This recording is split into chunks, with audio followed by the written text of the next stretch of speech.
Malcolm Harbour, Conservatives and Reformists. Thank you very much, Mr. President. Well, unlike some of my colleagues, I welcome this proposal because I see that it is much more focused than we have seen before on the real priorities that we have to tackle, which is to support economic growth and job creation. This is absolutely the most critical thing we have to do. Mr Duff referred a bit earlier about us coming back to centre stage after all this summitry. I just want to remind him that on October the 23rd, at that first summit of that week, the communiqué of this summit had as its two top priorities the same as the priorities of this Commission work programme: to complete the levers of growth, the 12 levers of growth in the Single Market Act.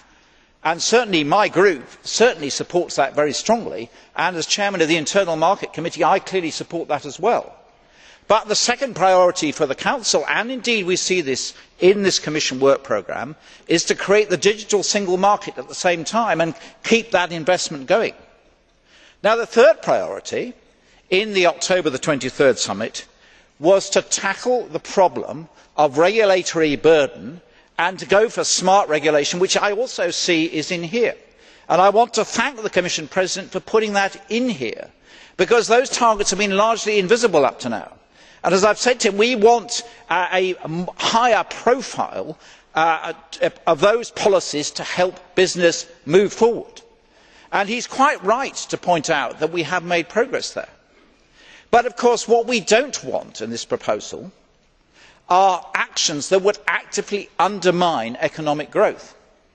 And by his own impact assessment, the one proposal in here that will do more damage to economic growth than anything else, in his impact assessment, a minimum of cutting economic growth by 0.5% of GDP across Europe, is the financial transaction tax.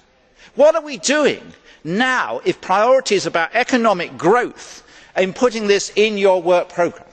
And I just conclude by what it said in the Council conclusions, that the European Union needs to support all actions on economic growth and job creation.